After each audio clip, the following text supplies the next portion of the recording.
You scored over 500 goals. You played over 100 times for your country, and you're there, Sweden's top scorer. What's your favourite goal? If I could relive a moment, would it be the bicycle kick against England? Yes. Because it was and England? I'll tell you why. Because of many reasons. Because the goal is amazing. I mean, the goal for me, not because it's me, not because of my ego. Who would do that thing? I don't see many players do that thing. Because many players in that situation, we were winning 3-2. It was the last minutes, would take down the ball and waste time. Because you want to win the game, obviously. But when I saw the moment, I said, Hart was the goalie. And I said, I will fool him now.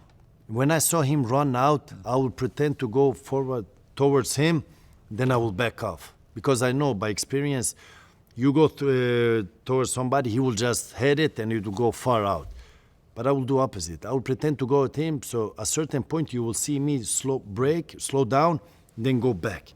Then it was all about where the ball comes, because I don't know. And then I took it instinctively from there, like turn around, and as a striker, you know where your goal is. You don't need to see the goal. You can put me in every angle on the field, I will know where the goal is, because... So as soon as you hit the ball with the bicycle kick, you knew it was I going knew in? already where the goal was. And did you know when you hit it, it was going in? Yes. You could feel it? Yes. The only tricky was here, I needed to change my angle, body angle, versus the goal. So I could not, let's say, bicycle kick. So if you want to kick it straight, with a bicycle kick, it goes straight back.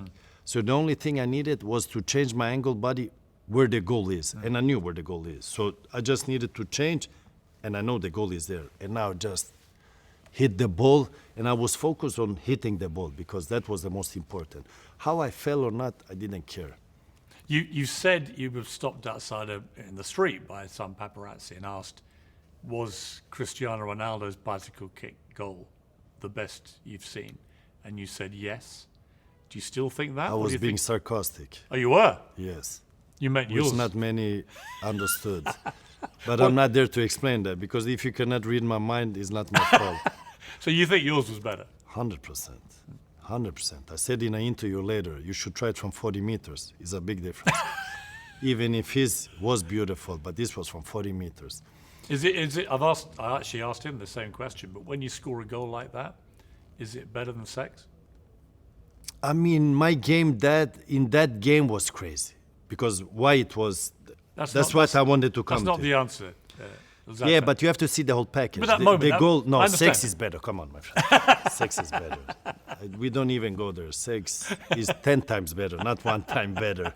100%. Is this in case Helena's watching this? Yeah. No. Sex is better. Whoever thinks different, he has a problem with his sex life. He should get help. But I wouldn't know, because I never scored a 40-yard bicycle kick. So. No, you get a lot of adrenaline. So after the goal, I saw Welbeck. I think he was the striker. And I took off the shirt and I said, enjoy. Because something like this you will never see again. And he was watching me. So you see, even in that moment, I get anger out. Instead of just enjoy. So I throw it out and I look at him. Actually, I was rude. But I don't know why I was rude to him. I needed to find object. So I said, enjoy, because you will never enjoy this again. But he hasn't done nothing for me. But that's me looking for... It's your natural fighting instinct. So it's not personal against him. So that's me. And he was watching me. He didn't understand nothing because nothing happened. But the goal is... Why the goal is most beautiful? Because of England. Because before I came to England, they talk bad. Because if you haven't played in Premier League, you're not good enough. That's the mentality here, which I respect, because they want to see you challenge your game here. And then during the game, they were calling me the diva. They were calling me a fake Carol. The fans were doing it. Yeah, the fans. So it was going on. And before that, the media was writing, I never score against England teams. In Champions League, I always fail against the English team. So everything, this was going around my head. So that's why I say it's a whole package. I scored 4 goals. And I don't know, I think Van Basten or I have the record against England. And this was a whole package because of all the I got. That is the most beautiful goal. And it's a goal England will always remember for the rest of their life. That's true. So that's why it feels better. I personally think you've scored a better goal. Okay, and I'm going to tell you. I had many goals that is crazy. I'm going to tell you the one I think is your greatest goal. See what you think. This was for Ajax against NAC Breda, Yeah, where you basically terrorized their entire team. the whole team. You go through the whole team, That was and then you crazy. score. That to me, because the bicycle kick is a brilliantly executed goal, no question. But the way you tormented that team for that goal was really extraordinary. Yeah, that was nasty, because often the beautiful goals is the goals you will remember is the goals you cannot repeat. That is often. I mean, a bicycle kick from 40 meters, maybe you can repeat. Maybe you can repeat the dribble, because I saw Messi, I saw Maradona, half field doing against England, doing these crazy goals, and it was a crazy goal. But this is instinct. These things happen at the moment. This is nothing you plan. This is nothing you try to do. What's the best goal you've seen scored by somebody else? The one you wish you'd scored?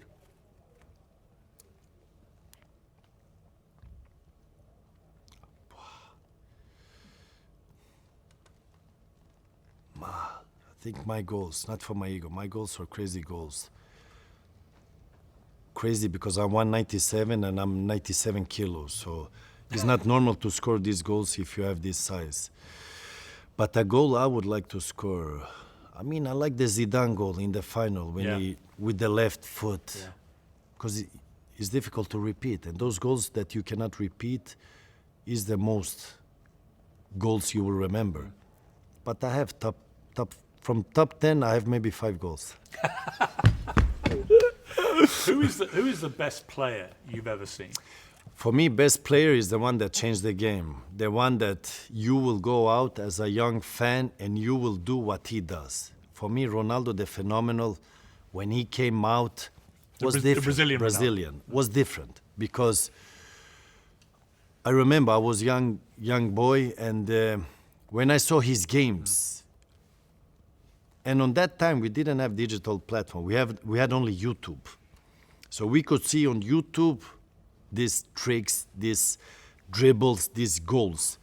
So I remember all of us, we were on YouTube, and YouTube you didn't have even on your phone. You had it on computer. So we were in the school, we were going in the, how do you say, the room full of computers, and we would go there and watch YouTube and study the tricks, study the dribbles, and we would go out and try these things. And for me, he changed it. He was football. He was not playing football. He was football, because everybody wanted to be him. Today, I see a lot of players, they score a lot of goals. They do amazing things, but they don't change the game like he did. Because I don't think they go out and they do things like the players do today. The young generation don't go out and try to do that. When Ronaldo came, they went there and they tried to do whatever he did. So was totally different.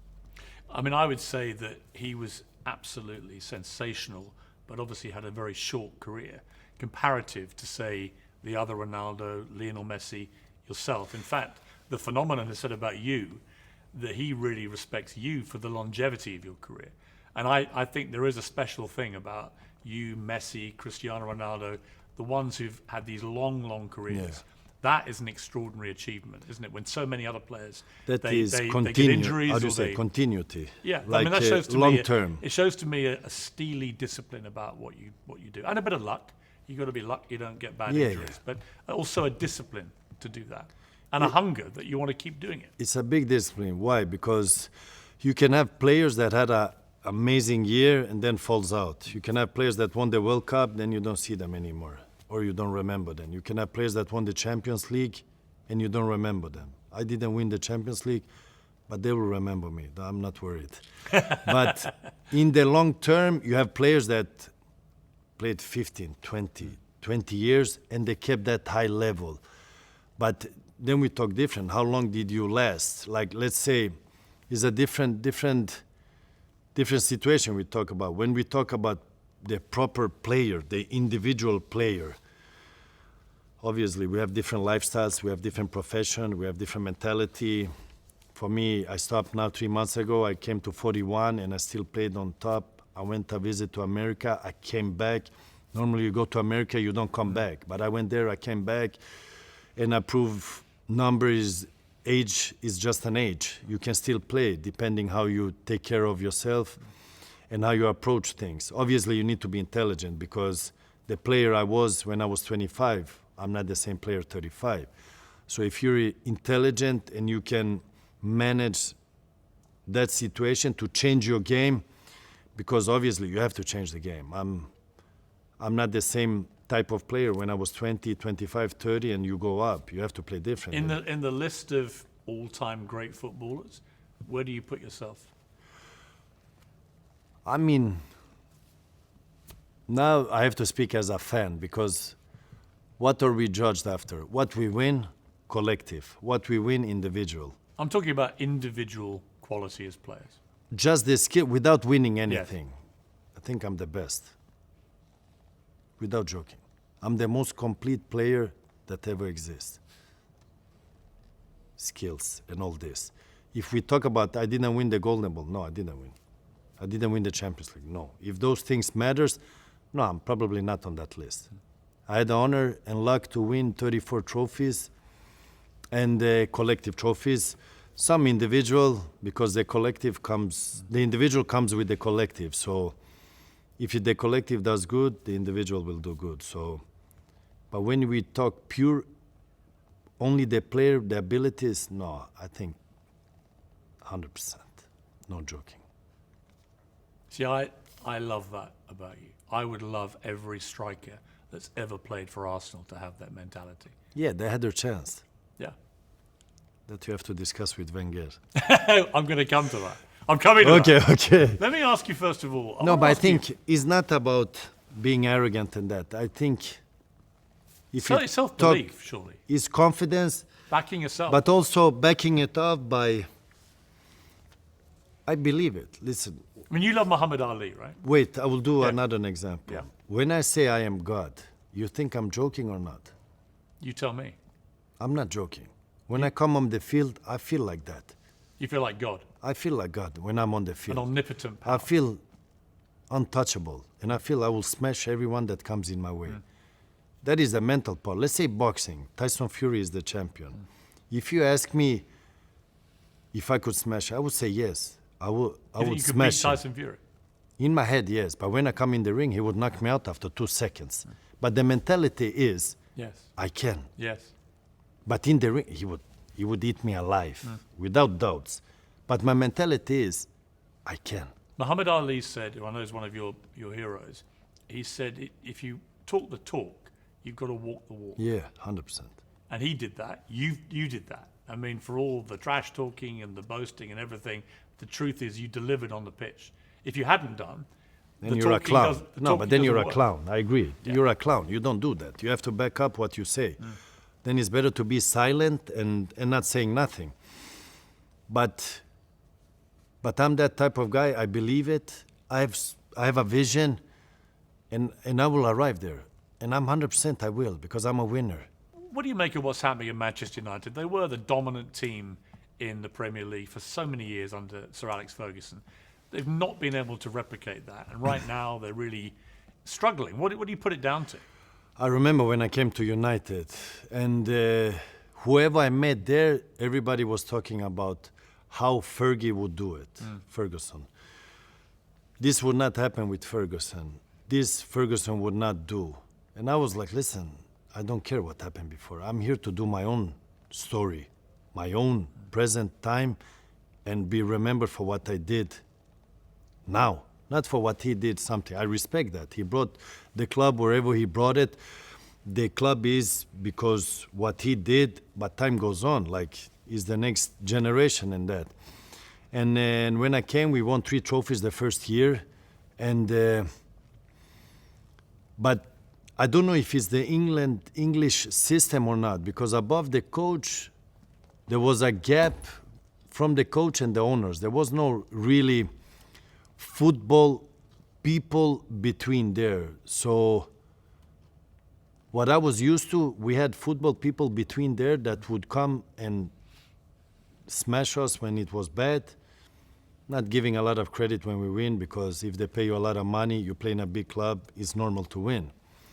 But I think now in United, I don't know, there's some kind of, how do you say, demonstrations about the owners to sell it and that. But just a reminder, the owners are investing. It's not like they're not investing, because they brought in many players for high amount of money. So I think it's a little bit wrong saying that they're not doing what the fans expect them to do. Then I don't know what the real reason is behind everything. Are the players underperforming? I think with the new coach came from where? He was at Ajax. I was in Ajax also. Ajax is a talented club. They have the best talents in the club. They don't have big stars. What is the experience of this coach? Young talents. He comes to United. United is different mentality, different players. So the players there supposed to be big stars. So I think with his experience being there, I don't know if it talks for him or not, because I think he's in a different situation. And then above him, there is a gap where he doesn't get the help to manage the team. Listen, this is what I read in the paper, so it's not I have all the situation that is happening. But I can just imagine him coming from Ajax to United is a big difference, because I've been in both clubs. You manage talents, upgrowing, is different kind of approach, because there you have a different kind of discipline. You come to United, you do the same thing. I don't know, I don't believe, and I don't think it's the same treatment you give. I mean, Cristiano Ronaldo, when he gave the interview to me when he left United, he said that he felt he didn't have the respect of Erik Ten Hag. You see with Jadon Sancho now a similar situation, Ten Hag criticising him in public and so on. Maybe that is an illustration of his problems in managing big talent. But I don't say it's the coach's fault, because experience you cannot buy. You just have to get time to get the experience. But it's two different situations, being in Ajax, being in United. Then if it's his fault, I don't think, because I think everybody has a responsible in the whole situation. We are a piece of puzzle from the big puzzle. So everybody have a responsibility to do and to fulfill the demands. United has to win. They have to win every title they play for. Now they're being dominated by the neighbors, and it's a totally different situation there. And you need to find the right path again and to push for that. Now I think you need a plan. You need a project to follow. And it feels like you follow a project plan and then it goes wild in a moment because of the results. Either you believe in it or you don't believe in it. So, but with the situation of the coach, I think he's living two different situations now. Then obviously what happened with Sancho and Cristiano, I don't know, because... Do you think he's out of his depth a bit, Ten Hag? I think he needs more time to get the experience, how to handle a team. But you don't really get time at a club like United. No, obviously not, because we need to win. That's the reality. You come to when I was in Milan, I cannot give you time to develop, to perform. You need to perform straight, because like I said, survival mode. It's you or another one, because United is in a situation you don't do good enough, the next day there is another one. And the result speaks for itself. So that's why it's tricky. But how much time do you give a coach? I don't know. Depends on the owners, what they want. But if you listen to the fans, you don't have a lot of time, because they want to win. Absolutely. And I understand them, because they're used to win and they want to still win. So I think it's a lot of things. The small details often makes the difference. It's not the big pictures you see, because when things are good, there are still errors and problems, but you don't see it because we are winning. Did you feel when you were at United, one of the things Cristiano suggested to me was the younger players didn't really show him the respect he was expecting? That when he was a young player at United, when he was 18, he hung on every word of Roy Keane and Neville and Scholes and all these guys, that because players now get paid so much more money, that they don't have the same respect for the older players they used to. Did you find that? But respect is nothing you ask for. Respect is something you take. So it depends on you. I have to make sure you respect me. It's nothing you ask for. You don't ask the young guys for respect. You take the respect and you put them in the place. Then the situation that they earn more money, yes, they earn much more money for doing so little compared to before. Before you needed to do much more to come, to sign a piece of contract, and to get what you deserve under the circumstances of that situation. Now you see a lot of the new generation, they fly very fast without even walking. So walking is performing for me. So it's up to him to make sure they respect you. If it was me and he don't respect me, that young player is the last thing he would have in his life, because I would make sure he respect me. And he would know it for the rest of his life. So it's up to him to make sure they respect him. One of your great friends is Novak Djokovic. Yeah. And he's an extraordinary, dedicated, supreme athlete, a champion. What do you make of him as a sportsman, never mind as a tennis player?